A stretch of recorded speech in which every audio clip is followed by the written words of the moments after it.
Hi there, welcome to your lesson on analyzing graphs of trigonometric functions. Tough topic. Yeah, brace yourself. Get a comfortable seat, get a piece of paper, and get ready to think and work. This one's a tough one. Okay, and as with the last lesson, we have calculus, trigonometric functions coming together, and the result is fun. Lots of fun. So let's get the fun started.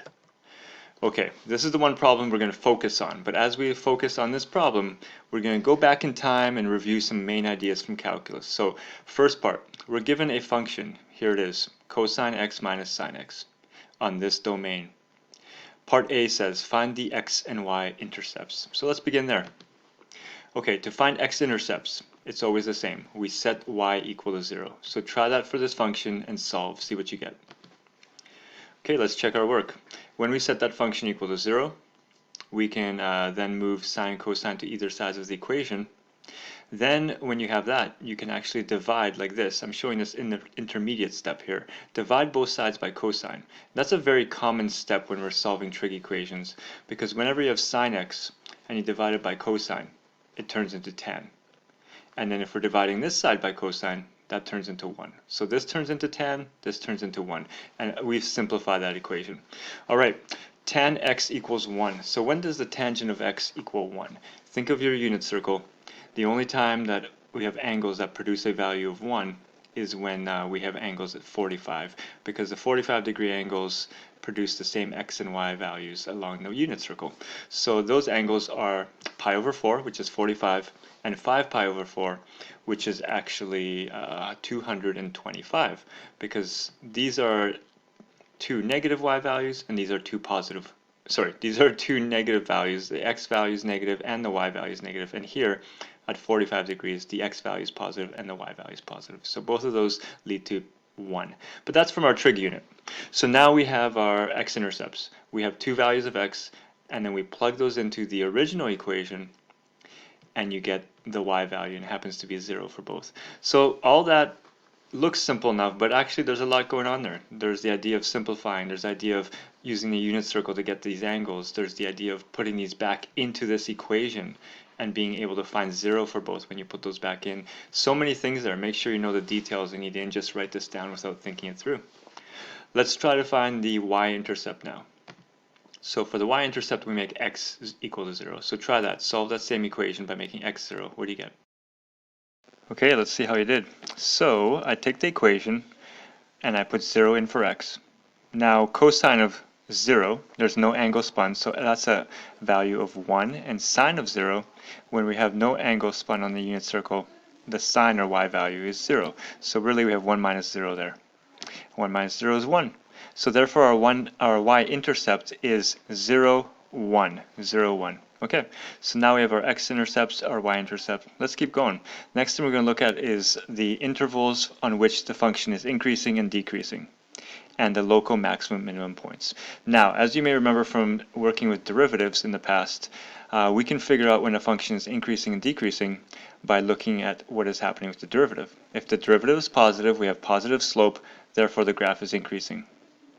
Or if the derivative is negative, it tells us the graph is decreasing. So let's take a look at that. Let's remind ourselves about something called the first derivative test. I would suggest you pause now and read this through and see if you can make sense of it. I'm going to show it to you visually down here in the diagrams. So the first derivative test is a test used to see whether a point is a maximum or minimum point. So let's say we've already discovered if a point is a maximum. Like when we set the derivative equal to 0, we can solve for points that are potential maximum points, because we know at a maximum point, like for example here, there is no slope, or here at this max point, there is no slope. So when you set the derivative equal to 0, we can find the location of these points. But when we find the location, we don't know. Is it a max? Is it a min? We don't know. We know it's one of them, but we don't know which one. So the way you check is using this test. And the test works like this. You check the derivative to the left of the point, and if the derivative is negative, okay, if the derivative is negative, see, derivative is less than 0, then it tells us the graph is decreasing. It has a negative slope before that point. And if the derivative after that point is positive, that's what this says here, derivative is greater than 0, then it means the graph is increasing. So if the graph is decreasing before the point and increasing after, then that point must be a minimum point. We can see that here. Okay. So the point is a minimum. And over here, the opposite. If we have this potential point that's either a max or min, we don't know what it is, we can check the derivative before, and if the derivative is positive, greater than 0 before the point, and then if the derivative is negative after the point, then that tells you the graph is increasing, getting to the point, and then decreasing. So it must be a maximum point. That is the first derivative test. So we're going to apply that now, and we're going to see if we can figure out for this function. So to begin, we need to first find the derivative. So here's our original function, find the derivative. Okay, now check your work. And that's just using the rules that we learned in the last video about what the derivatives of sine and cosine are. Okay, now that we have the derivative, we set it equal to 0. Because when we set it equal to 0, we can determine where the potential max or min points are. The places on the graph that have no slope, which must be max or min points. Okay, so solve this. Okay, let's see how you did. I moved the sine x over there. We're going to do the same thing we did a moment ago when we were doing the division by cosine x. So we divide both sides by cosine x, because that will give us tan here, and then -1 here. So now we have this equation. So what angles on the unit circle will produce a tangent value of -1?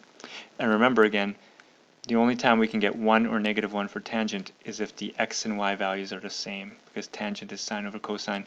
So the only time x and y values are the same is when we have angles that are 45 degrees or 135 degrees or 225 degrees, those angles. And if we can only get a negative tangent value is if one of either the x or the y is positive and the other one's negative. So the angles where that occurs are 3 pi over 4 and 7 pi over 4. Okay, think of 3 pi over 4 as 135. So if you go on 135 on the unit circle, we have a negative x value but a positive y value. And those two values are the same, so therefore -1. All right, but we've done that in trig. So now let's take those 2 points, and remember by the first derivative test, we take those 2 points, we imagine them on a number line, and we try to see what happens on either side of both points. So what happens here, here, here. Because if we can figure out what's happening with the slope here, here, and here, then the slope will tell us if this is a max or min. So let's take a value before 3 pi over 4. I know that 0, the angle of 0, comes before 3 pi over 4. So put 0 into the first derivative here and tell me, do you get a positive or negative value? Never mind what the value is. Is it positive? Is it negative?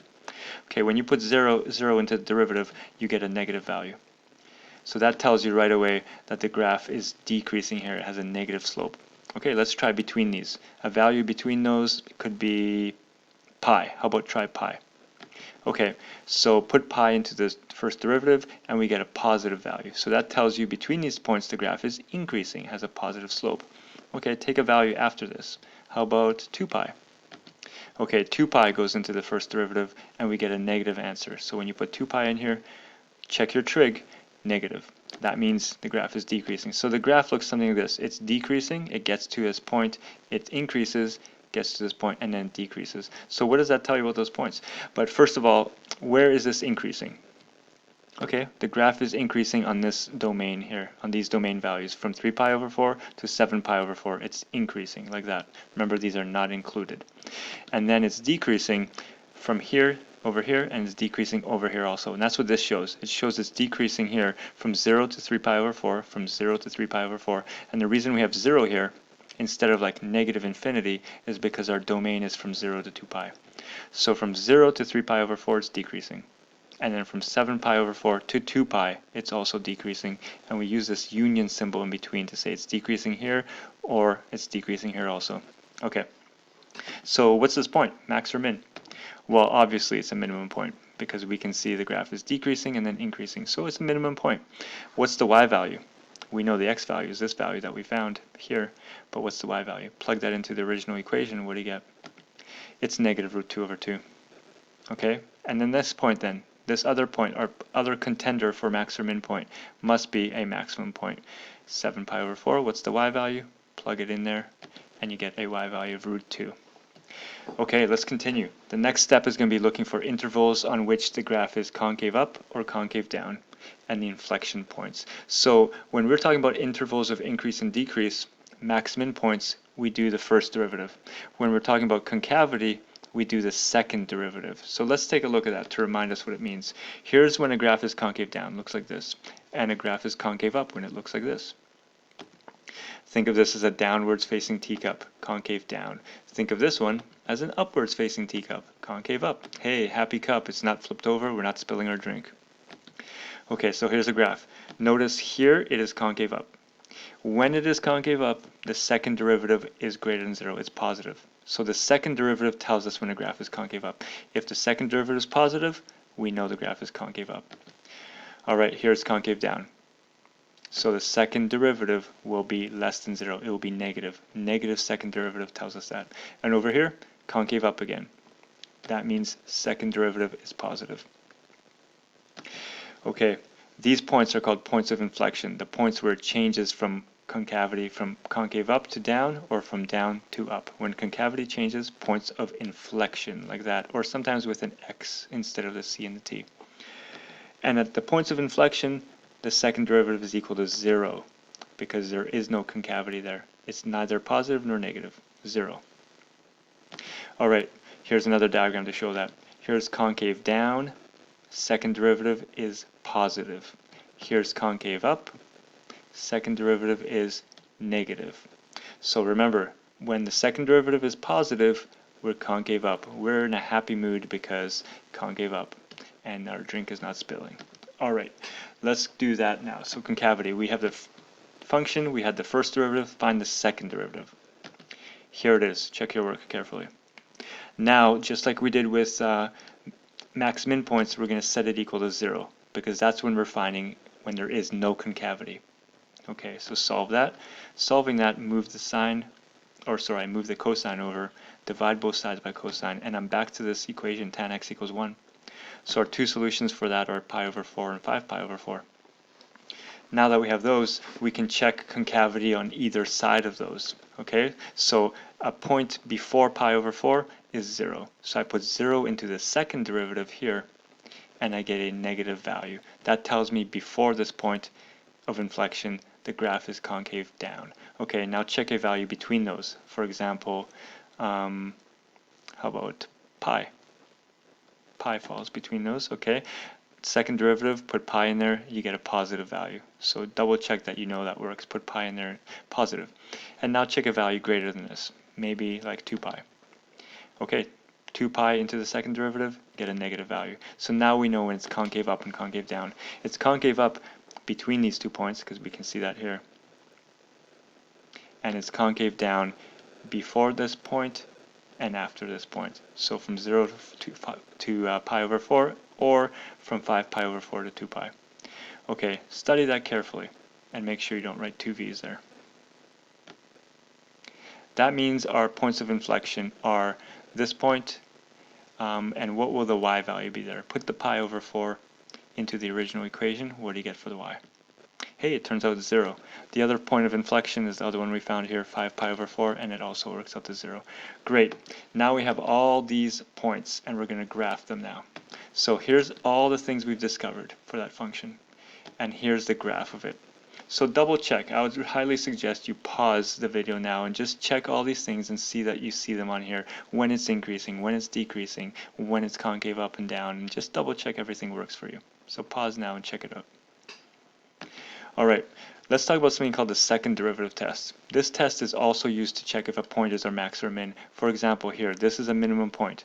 So what we can do is, we know if we take that point that we found out is either a max or min, and we put that point into the second derivative, then we find out that the graph is concave up, then that means that point must be min. Because if the graph is concave up at that point, then that means the point is a min. Okay, and likewise, if we take that point, not points beside it on either side, but that point, that actual point, put that point into the second derivative, and then the second derivative reveals that the graph is concave down, then we automatically know that point must be maximum. So this is another way to check for max and min points. Some students prefer this method. Okay, pause if you need to read this carefully. Okay, so try this problem here. And here we're going to use the try the second derivative test instead of the first. Let's see how you do. This one was tougher, the derivative was tough. So check your work here, check it carefully, and check that you did the second derivative test correctly, plugging those points in that we found here and confirming that they're local max and min by knowing whether it's concave up or concave down there. Great job. Tough